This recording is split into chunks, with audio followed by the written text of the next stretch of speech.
வித்தியாசம் சொல்லவே இல்லை. விருதுநகர்ல சுப்பிரமணிய நாடார்னு ஒருத்தர் வந்து குடியேறினாரு. கடுமையான கட்டுப்பாடு வச்சார், கம்யூனிட்டி எப்படி இருக்கணும்னு. 1885 இந்திய தேசிய காங்கிரஸ் வந்துச்சுன்னு தெரியும். விருதுநகர்ல இருக்கிற சத்திரிய வித்யாசாலா பள்ளிக்கூடம் 1885 ஆரம்பிக்கப்பட்டது, நாடார் பள்ளிக்கூடம். அந்த பள்ளிக்கூடத்தை ஆரம்பிச்சனைக்கு எழுதியிருக்கிறாங்க, இன்னைக்கு இது துவக்கப்பள்ளியாக ஆரம்பிக்கப்படுகிறது, விரைவில் இது உயர்நிலை பள்ளியாக கல்லூரியாக மாறி இது ஒரு பல்கலைக்கழகமாக மாற வேண்டும் என்பது எங்கள் விருப்பம்னு 1885 எழுதி வச்சிருக்காங்க. தி விஷனரி லீடர்ஸா இல்லையா அவங்கலாம்? அதனால அவங்க என்ன திட்டம் கொண்டு வந்தாங்க தெரியுமா? பிடியரிசி திட்டம்னு ஒண்ணு கொண்டு வந்தாங்க. ஒவ்வொரு நாடார் வீட்லையும்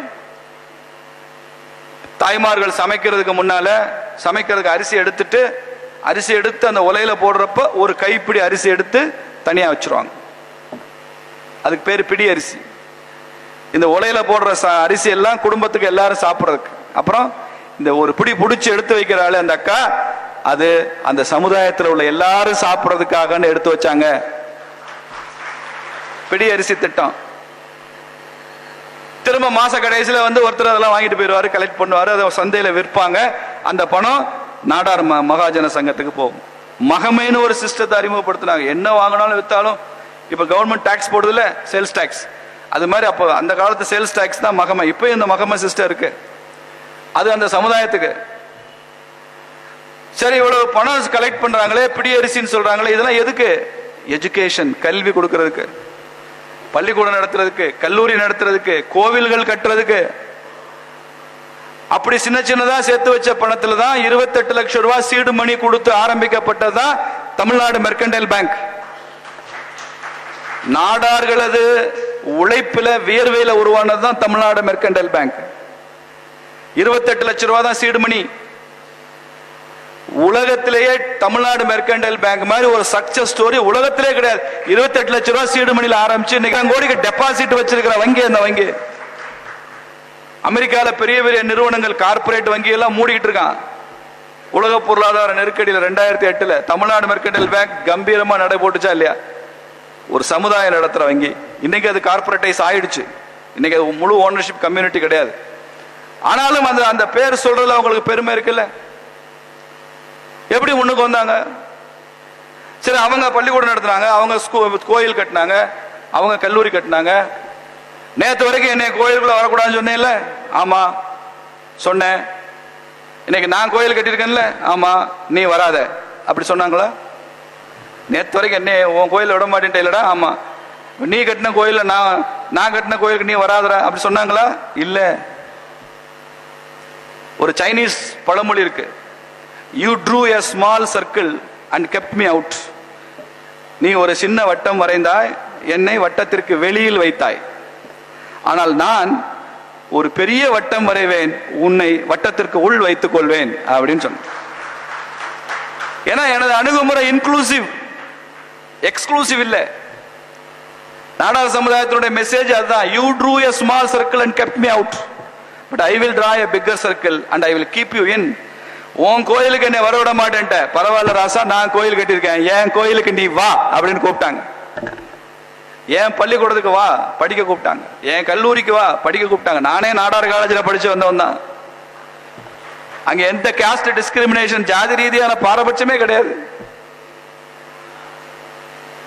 அப்போ பாருங்க, ஒரு சமுதாயம் எந்த அளவு உயருது பாருங்க.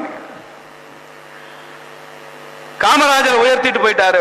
இத மாதிரி அவருக்கு ஒரு அவப்பெயர் வேற வேணும். 9 வருஷம் சிஎம் இருந்த ஒருத்தர் 1885 காமராஜர் பிறக்கிறதுக்கு 18 வருஷத்துக்கு முன்னால ஸ்கூலும் காலேஜ் ஆரம்பிச்ச ஒரு ஜாதியை வளர்த்து விட்டாருன்னு சொல்றதெல்லாம் அது அவரது புகழுக்கு அழகல்ல. அப்படி சொல்லக்கூடாது, அப்படி வளர்த்து விட முடியாது. தமிழ்நாட்டினுடைய ஜிடிபியே ரொம்ப குறைச்சு 1950. இந்தியாவே வறுமை நாடு, சாப்பாடு இல்ல, பட்டினி. காமராஜர் கனடாவில இருந்து கேர் நிறுவனத்துல கோதுமையை கடனா வாங்கி இலவசமா வாங்கி நம்ம ஊர்ல பிள்ளைகளுக்கு சத்துணவு கொடுத்தார்.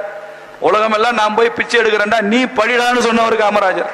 நான் போய் பிச்சை எடுக்கிறேன், நீ படி, நீ படிக்கிறதுக்கு தான் நான் பிச்சை எடுக்கிறேன் அப்படி சொன்னவர் அவரு. அந்த சமுதாயத்தினுடைய முயற்சி பிரம்மாண்டமா வந்தாங்க. இப்படி நூற்றுக்கணக்கான உதாரணங்களை சொல்ல முடியும் சார், நூற்றுக்கணக்கான உதாரணங்கள் சொல்ல முடியும். தமிழ்நாட்டில் மாத்திரமே இவ்வளவு, கேரளால இப்படிதான், ஆந்திரால இப்படிதான். பாலமேடுன்னு ஒரு ஊர் இருக்கு மதுரை பக்கம். அலங்காநல்லூர் ஜல்லிக்கட்டு, பாலமேடு ஜல்லிக்கட்டு ரொம்ப பாப்புலர், கேள்விப்பட்டிருப்பீங்க. இந்த பாலமேடுல நாடார் கம்யூனிட்டி ஒரு கூட்டுறவு பால் பண்ண ஆரம்பிச்சாங்க 63ல, கோஆபரேட்டிவ் சொசைட்டி. இன்னைக்கு நீங்க போங்க, பாலமேடு இல்ல, அது பால்மேடு. அவ்வளவு மில்க் அபண்டன்ட் உற்பத்தி.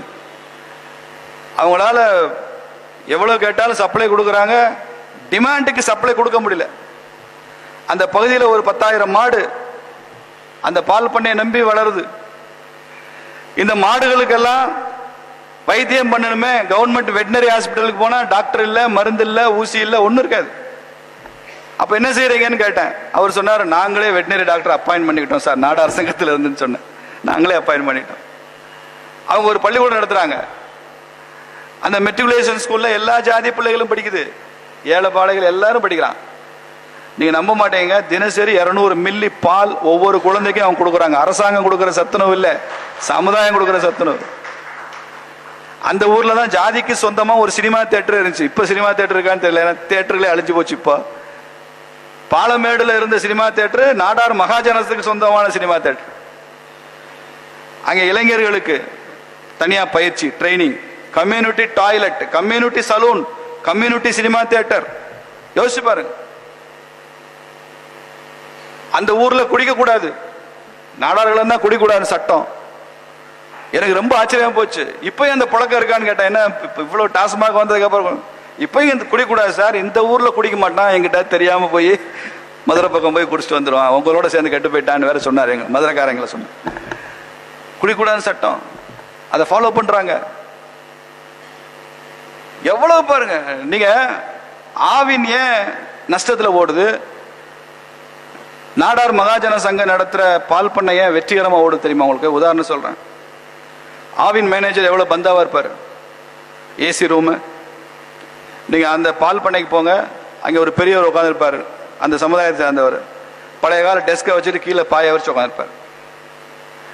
பால் ஏத்திக்கிட்டு லாரியில 2-3 லோடு லாரி மதுரை நோக்கி போகும். இப்ப அந்த பால் பண்ண கணக்கு எழுதுறாருல, அவருக்கு மதுரையில வேலை இருக்குன்னு வச்சுங்க. மதுரையில் எனக்கு வேலை இருக்கு, இந்த லாரி அங்கே தானே போகுது, நானும் ஏறிக்கிறேன், அந்த லாரியில ஏறி வரக்கூடாது. அவர் வேலைக்கு அவர் டவுன் பஸ்ல தான் மதுரைக்கு போகணும். ஆவின் மேனேஜர் அப்படி கட்டுப்படுத்த முடியுமா? அவன் ஏசி கார்ல அவனுக்கு வேலை இருக்கோ இல்லையா, அவனும் பொண்டாட்டி ஊரெல்லாம் சுத்துறதுக்கு ஏறி போயிட்டு இருப்பான். அதனால ஆவின் நஷ்டத்துல ஓடும், இது லாபத்துல தான் ஓடும். இப்ப இதை பாருங்க, இதை பார்த்துட்டு பல பேர் அதை ஆய்வு செய்யறாங்க, ஸ்டூடெண்ட்ஸ் எல்லாம். அதெல்லாம் ஒரு கூட்டுறவு சங்கத்தினுடைய வெற்றியா தான் காமிக்கிறானே தவிர ஒரு ஜாதியின் வெற்றியா காமிக்கிறதுக்கு அவனுக்கு துப்பு கிடையாது. இது கோஆபரேட்டிவ் சொசைட்டியோட வெற்றி. அது அப்படின்னா தமிழ்நாட்டில் கோஆபரேட்டிவ் மூவ்மெண்ட் வெற்றி அடைஞ்சிருக்கணுமே, மிசரபிளி ஃபெயில்டு. இது ஒரு சமுதாயத்தின் வெற்றி என்பதை எப்போது நாம் புரிந்து கொள்கிறோமோ அப்போதான் நமக்கு இதனுடைய அருமை தெரியும். இதெல்லாம் பார்த்து அந்த ஊர்ல மற்ற ஜாதிக்காரன் எல்லாம் சேர்ந்து ஒரு கோஆபரேட்டிவ் சொசைட்டி ஆரம்பிச்சாங்க அந்த ஊர்ல. இதெல்லாம் நீங்க வந்து பார்க்கணும். இது பராசக்தி பால் பண்ண, அது இன்னொரு பேர்ல ஒரு பால் பண்ண ஆரம்பிச்சாங்க. அதுல நாடார் தவிர மற்ற எல்லாரும் அந்த பால் பண்ணையில மெம்பர் ஆகி ஆரம்பிச்சாங்க. ஓ, நாடாருக்கும் இவங்களுக்கும் போட்டியோ? நம்ம புத்தி அப்படித்தான் யோசிக்கும். போட்டியில இல்ல, ஒண்ணுக்குள்ள ஒண்ணு ஒத்துழைப்பு. இவர் பால் ஆர்டர் எடுப்பாரு, ஒரு வாரத்துக்கு முன்னாலே எடுத்துருவாரு. திடீர்னு பால் ஷார்டேஜ் ஆச்சு, ஒரு 5000 லிட்டர் பத்தல. அங்கே ஃபோன் பண்ணா அவர் கொண்டு வந்து சரிங்கன்னாச்சு நான் கொடுக்குறேன்னு அவர் அந்த 5000 லிட்டர் அவர் கொடுத்துருவார். இவங்களுக்கு ஒரு பணம் டேர்ன் ஓவர் பத்தல, டிரான்சாக்ஷன் கொஞ்சம் பணம் முடையா இருக்கு, இவர் பணத்தை அங்கே கொடுப்பாரு, அவர் பணத்தை இங்கே கொடுப்பாங்க. பரஸ்பரம் ஒற்றுமை உணர்வுடன் அந்த ஊர் இன்னைக்கு உச்சத்துல போய்கிட்டு இருக்குது.